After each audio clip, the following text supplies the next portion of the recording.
បាទសួស្តីអ្នកទាំងអស់គ្នាចឹងថ្ងៃនេះយើងមករៀនធ្វើបទចម្រៀងដោយ AI នៅក្នុងឆ្នាំ2026ម្ដងយើងគ្រាន់តែឲ្យ AI បង្កើតបទចម្រៀងឲ្យយើងបានដោយងាយអញ្ចឹងជាដំបូងអ្នកទាំងអស់គ្នាចូលមកកាន់កម្មវិធីយើងត្រូវមានកម្មវិធីមួយគឺកម្មវិធី Chrome នេះណាបន្ទាប់កម្មវិធី ChatGPT និង Chrome យើងចូលកម្មវិធី ChatGPT មកបាទអញ្ចឹងពេលដែលយើងចូលមកដល់ហើយអ្នកទាំងអស់គ្នាធ្វើការ login ចូលអញ្ចឹងណាបាទតោះមកយើងឲ្យវាថាចូលបង្កើតណាចូលបង្កើតបទចម្រៀងបាទជាមនោសញ្ចេតនាអញ្ចឹងណាបាទជាមនោសញ្ចេតនាហ្នឹងហើយយើងចង់បង្កើតអីចុចអញ្ចឹងណាយើងចុចញ៉ាព្រួយទៅតោះវានឹងបង្កើតជាលេខរៀបឲ្យយើងហើយបាទនៅចាំបន្តិចនេះបង្កើតឲ្យយើងហើយបាទអញ្ចឹងពេលដែលយើងបានប៉ុណ្ណឹងហើយនេះបាទបានប៉ុណ្ណឹងហើយណា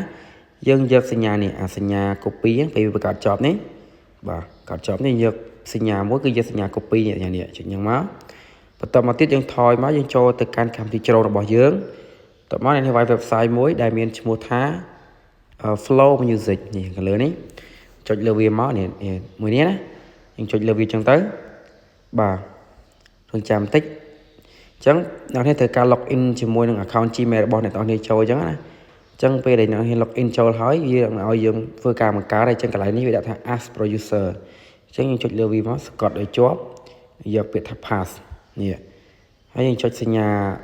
ព្រួយនេះទៅអញ្ចឹងវានឹងកំពុងធ្វើការ generate បទចម្រៀងឲ្យយើងហើយអញ្ចឹងរងចាំមកសបកទៅវានឹងបង្កើតបទចម្រៀងឲ្យយើងបាន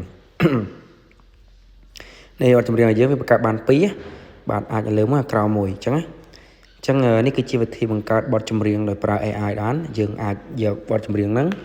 ទៅបង្ហោះរកលុយនៅក្នុងបណ្ដាញសង្គម YouTube បានណាបាទដែលមានជាប់ copyright ទេអញ្ចឹងនៅពេលដែលវាពេញ 100% ហើយអ្នកទាំងនេះអាច download ហើយអាចយកទៅបង្ហោះបានអញ្ចឹងវីដេអូរបស់ខ្ញុំមានតែប៉ុណ្្នឹងទេបើសិនជាអ្នកទាំងអស់គ្នាមានចំណាប់អារម្មណ៍កុំភ្លេចជួយ subscribe និង like channel របស់ខ្ញុំផងដើម្បីនឹងទទួលបាននៅចំណេះដឹងថ្មីៗអញ្ចឹងពេលដែលខ្ញុំបង្កើតចប់ខ្ញុំនឹងចុចឲ្យអ្នកទាំងនេះស្ដាប់ហើយខ្ញុំដាក់នៅខាងក្រោយវីដេអូនេះបាទអញ្ចឹងនេះឥឡូវចម្រៀងយើងឃើញថាបង្កើតបានហើយអញ្ចឹងយើងចាប់ផ្ដើមចុចទាំងអស់គ្នាមើល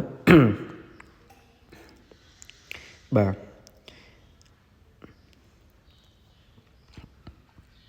ចុចដាប់ទេបាទ